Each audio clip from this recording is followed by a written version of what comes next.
Hello बच्चों, कैसे हैं आप सभी लोग। आज आप लोगों की डिमांड पर एक चैप्टर लेकर आए हैं, विद्युत धारा। बहुत सारे बच्चों के एक्सक्यूजेस थे कि सर विद्युत जो चैप्टर है बिल्कुल भी समझ में नहीं आ रहा है, इसकी कोई ऐसी ट्रिक हो आप बता दीजिए प्लीज, जिससे ये चैप्टर हमें बहुत ही आसान लगने लगे।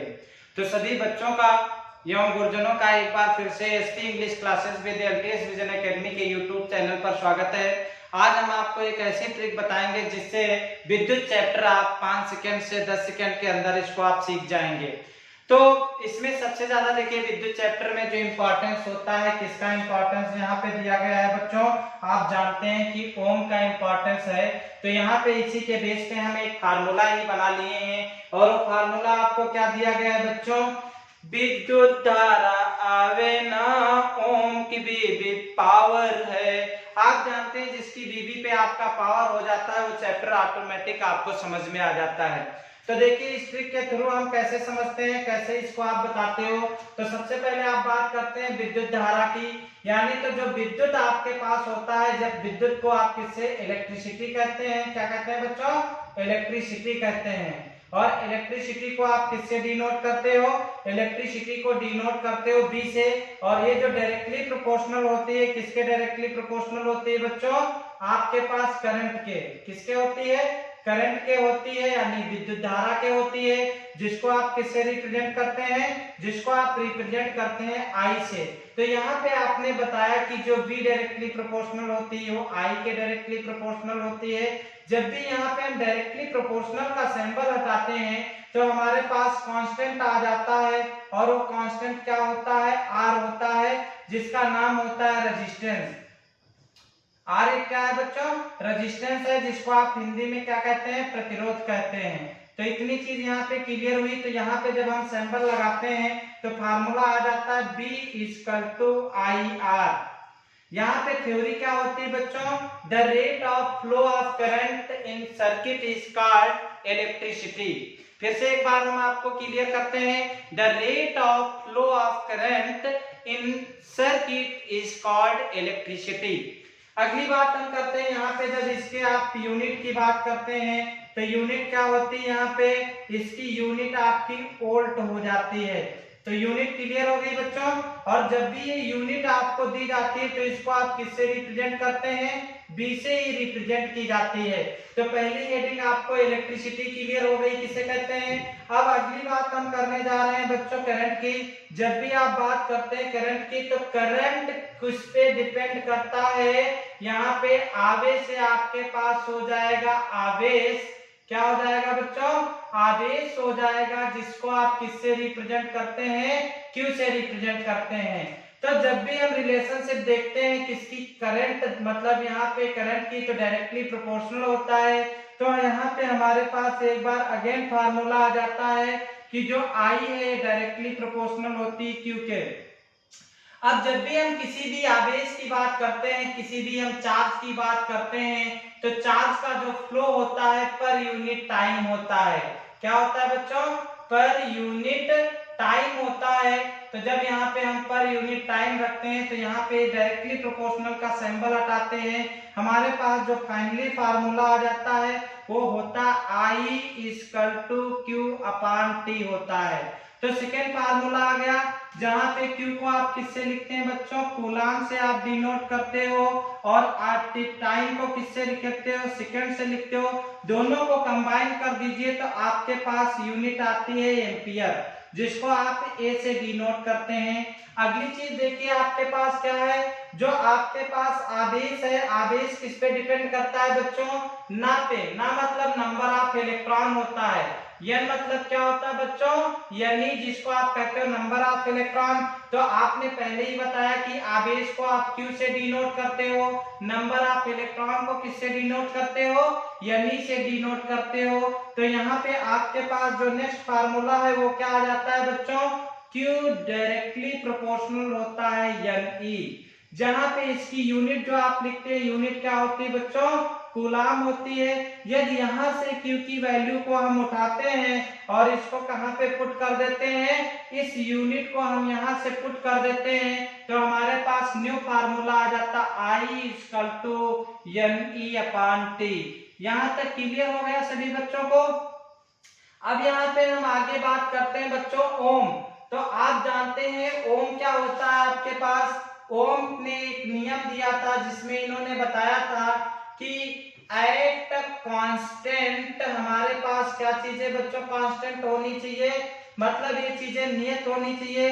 सबसे पहले इन्होंने बताया था कि लेंथ नियत होनी चाहिए, दूसरी चीज इन्होंने कहा एरिया कांस्टेंट होनी चाहिए, तीसरी चीज इन्होंने कहा टेम्परेचर कांस्टेंट होना चाहिए। इस कंडीशन में इन्होंने कहा कि जो हमारे पास इलेक्ट्रिसिटी होती है ये डायरेक्टली प्रोपोर्शनल, या आप कह लीजिए इन्होंने कहा कि जो हमारे पास क्या होती है बच्चों, इन्होंने बताया कि जो हमारे पास इलेक्ट्रिसिटी होती है वो किसके इक्वल होती है, रेजिस्टेंस के इक्वल होती है, और किसके इक्वल होती है, करंट के।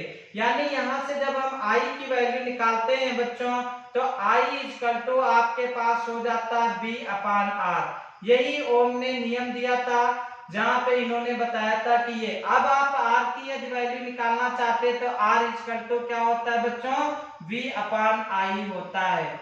यहाँ पे एक और भी बहुत अच्छी चीज बताई गई थी कि कहते हैं आपको ओम में ग्राफ का निरूपण करना होता है, हमें ग्राफ बनाना होता है। तो ग्राफ किसके किसके बीच में होता है, V वर्सेज हमारे पास होता है करंट। तो आप जानते हैं जैसे जैसे हमारी इलेक्ट्रिसिटी इंक्रीज करेगी वैसे वैसे हमारे पास करंट भी इंक्रीज करता है। तो यहाँ पे जो ग्राफ होता है वो स्ट्रेट लाइन में बन जाता है, कहां से, फ्रॉम ओरिजिन से बन जाता है। तो इतनी चीज क्लियर हो गई बच्चों, किसी को कोई कंफ्यूजन नहीं। तो आपने यहाँ तक देखा कि कितनी चीज प्रूव हो रही है। आपने बच्चों बताया कि विद्युत जो होती है करंट पे डिपेंड करती, करंट डिपेंड करता है किस पे, आवेश पे यानी चार्ज पे, और चार्ज किस पे डिपेंड करता है, नंबर ऑफ इलेक्ट्रॉन्स पे डिपेंड करता है।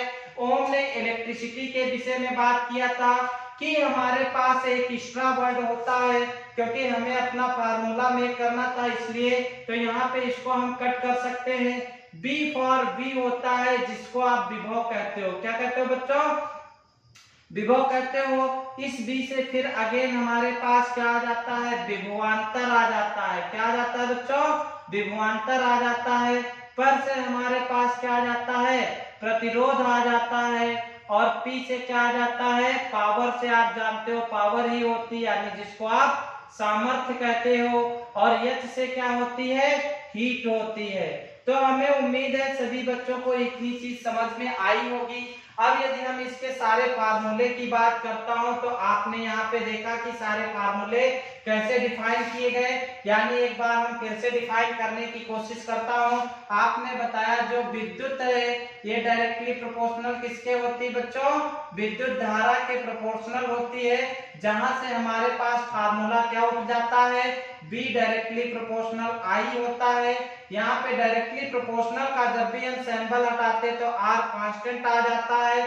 इस कंडीशन में हमारे पास फाइनली जो आता है वो फार्मूला क्या होता है, B equal to I R होता है। इसकी जब भी आपने यूनिट की बात किया बच्चों, मात्रक की बात किया तो क्या होता है, वोल्ट होता है। तो जहां पर भी वोल्ट लिखा हो आप समझ जाइए बी की वैल्यू दी गई है। सेकेंड नंबर पे जब आपने बताया तो आपने कहा जो धारा होती है जिसको विद्युत धारा कहते हो ये डायरेक्टली प्रोपोर्शनल होती है आवेश के। जब भी आप आवेश की बात करते तो इसको आई से रिप्रेजेंट करते हो, इसको किससे, क्यू से। ये देख दोनों के क्या होते हैं, डायरेक्टली प्रोपोर्शनल होते हैं। यहाँ पे जैसे हम लगा देते हैं पर यूनिट टाइम, जैसे पर यूनिट टाइम लगाते हैं तो फार्मूला आ जाता I equal to Q upon T आ जाता है। इतनी चीज आपको क्लियर हो गई। जहां पे इसकी यदि यूनिट की बात करिए तो एम्पियर होती है बच्चों। अगली देखिए कंडीशन थर्ड नंबर पे हमसे क्या चीज कह रहा है, हमसे पूछ रहा है कि जो आवेश है ये किस पे डिपेंड करता है बच्चों। तो आवेश आपका डायरेक्टली प्रोपोर्शनल होता है नंबर ऑफ इलेक्ट्रॉन के। आप जानते हैं आवेश को क्यू से रिप्रेजेंट करते हैं, नंबर ऑफ इलेक्ट्रॉन को एन से रिप्रेजेंट करते हैं। यदि यहां से इस क्यू के आप वैल्यू रखिए तो आई आपकी हो जाती है एन अपान टी हो जाती है। इतनी सारी चीजें क्लियर हो गई। अगली कंडीशन आपसे कह रहा है कि आप बताइए बच्चों ओम का नियम किसे कहते हैं। तो आपने बताया ओम के नियम में ओम का नियम। तो जब भी आप ओम के नियम की बात करते हैं, ओम का नियम, तो इसमें आपने बताया है कि जो करंट होता है ये डायरेक्टली प्रोपोर्शनल किसके होता है, V के होता है, और इनवर्सली प्रोपोर्शनल किसके होता है, R के होता है। इट मींस जो रेजिस्टेंस आपका है ये किसके डायरेक्टली प्रोपोर्शनल होता है, इलेक्ट्रिसिटी के, एंड इनवर्सली प्रोपोर्शनल किसके होता है, करंट के होता है। यानी करंट जितना आपका इंक्रीज करेगा, रेजिस्टेंस उतना ही आपका डिक्रीज करेगा। आपसे कह रहा है जितना ही इलेक्ट्रिसिटी आपके पास इंक्रीज करेगी उतना ही ज्यादा रेजिस्टेंस भी इंक्रीज करेगा। ओम का जो मात्रक होता है तो यहाँ पे इसकी यूनिट ओम ऐसे रिप्रेजेंट करते हैं। अगली कंडीशन यहाँ पे हमसे क्या कह रहा है बच्चों, तो हमने इतनी चीज डिफाइन कर ली है कि विद्युत धारा आए ना ओम की जो होता है एक्स्ट्रा वर्ड होता है। अब बात आती है बीबी, तो यहाँ पे बी फॉर हमारे पास क्या हो जाता है, विभव हो जाता है। इसको इंग्लिश में जब भी हम लिखते हैं तो इंग्लिश में देखिए क्या होता है बच्चों, इंग्लिश में इसको आप कहते हो इलेक्ट्रिक पोटेंशियल। क्या बोलते हो, इलेक्ट्रिक पोटेंशियल बोलते हो। यहाँ पे इसका फार्मूला होता है, इलेक्ट्रिक पोटेंशियल होता क्या है बच्चों, आपने बताया था जब किसी इलेक्ट्रिक फील्ड में इनफिनाइट से किसी टेस्ट चार्ज को इलेक्ट्रिक फील्ड तक लाया जाता है तो उसी को हम क्या कहते थे, विद्युत विभव कहते थे। जो आपके पास क्या है, बी डायरेक्टली प्रोपोर्शनल होता है Q अपान और W अपान Q नॉट। यहाँ पे ये हमारे पास एक यूनिट होती है। दूसरा हमसे कह रहा है कि बी क्या होता है, तो बी का मतलब होता है विभवांतर। क्या होता है, विभवांतर होता है। तो यहाँ पे देखिए विभवांतर मतलब क्या होगा, delta B equal to again होता है Q upon W upon Q not हो जाता है। तो इतनी सारी चीजें आपको क्लियर हो गई। तो यहाँ पे बीबी हो गया। अगली बात हम किसकी करने जा रहे हैं, पर। जब भी हम बात करते हैं पर की, तो पर मीन होता है प्रतिरोध। क्या होता है बच्चों, प्रतिरोध होता है। इस प्रतिरोध को आप किससे रिप्रेजेंट करते हैं, R से रिप्रेजेंट करते हैं।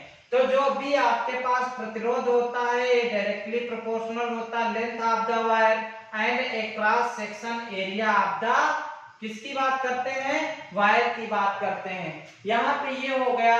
जब भी अब आप देखिए बात कर रहा है कि पावर है, तो पावर मतलब पावर ही होता है बच्चों। ये P इक्वल टू हमारे पास क्या होता है, P इक्वल टू होता है VI। ये फार्मूला यहाँ पे होता है, आप जानते हैं I की वैल्यू यहाँ पे रख दें तो P equal to I equal to आपके पास क्या होता है बच्चों, जानते हो B अपान R होता है। तो यहाँ पे जब भी I की वैल्यू पुट करते हैं तो B स्क्वायर अपान R आ जाता है। अगला फार्मूला यदि हम B की वैल्यू रख दें तो जब भी हम B की वैल्यू रखते हैं तो B इक्वल टू क्या होता है बच्चों, IR होता है। तो यहाँ पे आप B की वैल्यू जब पुट करते हो तो अगला फार्मूला यहाँ से आ जाता है P equal to I square RT हो जाता है। ये नेक्स्ट फार्मूला हमारे पास आ जाता है। इतने हमारे पास किसके फार्मूले होते हैं, पावर के होते हैं। एक और फार्मूला, ठीक है।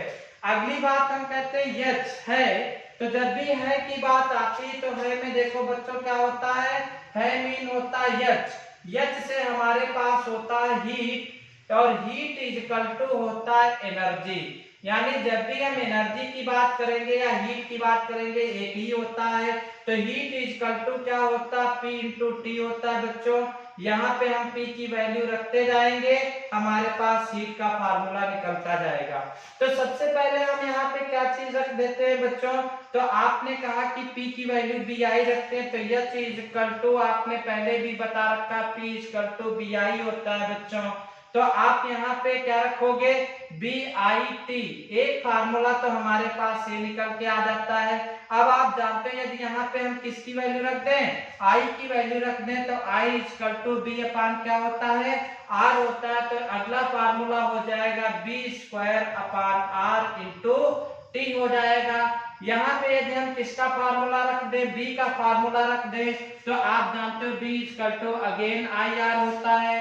तो हीट का अगला फार्मूला आ जाता है H equal to I square RT। ये अगला फार्मूला आ जाता है। और एक डायरेक्ट भी हीट का फार्मूला आता है। वो क्या आता है बच्चों? हीट का फार्मूला आता है यहाँ पे। क्यों? क्योंकि यहाँ पे हमें क्या करना है, इसी में यदि एक आई की वैल्यू क्या रख देता हूँ बच्चों, Q अपॉन T रख देता हूँ। क्या रख देता हूँ? Q upon T। तो उसके अकॉर्डिंग हमारे पास क्या आ जाता है, B into Q upon T into T equal to T से T कैंसिल हो जाएगा, तो BQ आ जाता है। यहाँ पे इतने हमारे पास हीट के फार्मूले आ जाते हैं। तो ये इतनी चीज आप लोगों को क्लियर हुई? Okay, thank you.